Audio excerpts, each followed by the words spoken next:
used to chase me home. Okay. And then after a while, I kind of like started going to work, and I work in New York. So I pretty much like lost contact with him because I was busy. So whatever he was doing, he went his way and I went my way. But then where I used to hang out at with my girlfriends, he started coming in that circle. Okay. And so when he finally caught up with me, then we started talking back again, and and then things started getting a little close, tight, but not to an intimate level. And so I went to his house because he wanted to, we was just hanging out, nothing like TV, just to the music and have you. And then I didn't know what his intentions was, but I went into the bathroom, and I came out and I saw on the side of the sofa, it was this like long stick light. And so I was paying no mind. And then he went to do something and he bent down. He's like, "Do you trust me?" I was like, "What do you mean?" He said he picked up this knife and it was a long machete. Wow. And I was like, what are you talking about? He said, "Do you trust me?" I was like, I don't know what you mean. I said, "But with that knife in your hand, I don't know what to think." And so he put it up to my neck. And he was like, "Would you believe that if I would slice your neck, would anybody say, would any harm come to me?" I was like, "Boy, you better just stop it. You just said stop playing like that." And then he's like, I'm not playing right now." I was like, well, I don't know what you about to do right now. I said, "But I gotta go to the bathroom." I said, "Cause you making me nervous."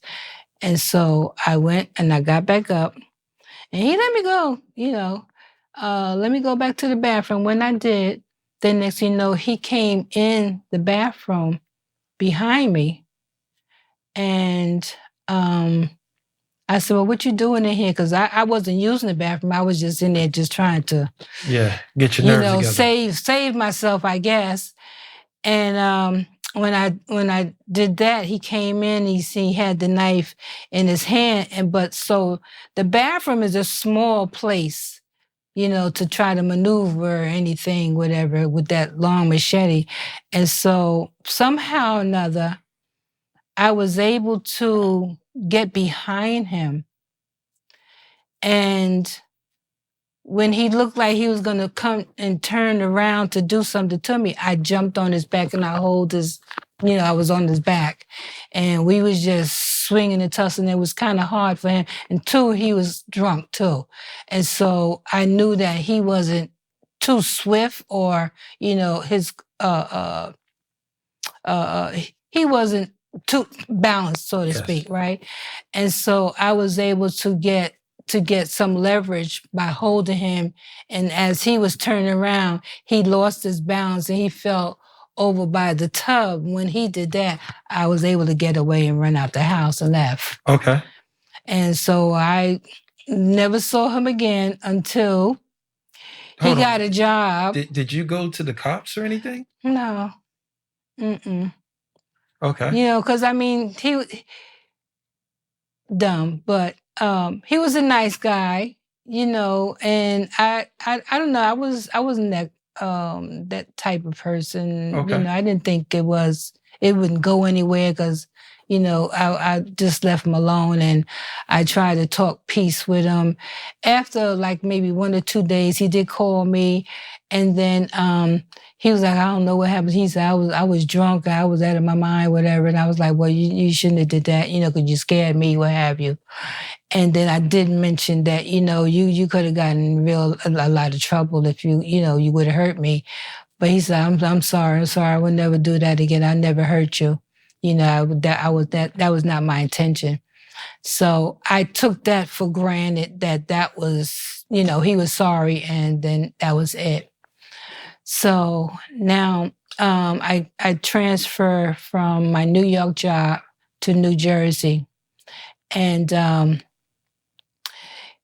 lo and behold, he's a maintenance guy at the job, and I'm a payroll clerk. Wow. So now I'm looking at him again. So me, I'm strictly business on the job. You know, I don't fraternize with the employees or anything. And he coming to the office and he's like, hey, how you doing, whatever. I'm like, I'm good. I said, but you shouldn't be in here because, you know, I got to work. And then next thing you know, he starts bringing me breakfast in the morning, coffee and, you know, butter rolls, stuff like that. So I accept. I said, but hey, this is the farthest it's going to go, okay? Because we're not, you know, there's no relationship here. Okay. So, but other than that, we ended up being, you know, friends. And that's just how it ended. Then I come to find out much years later, he had died.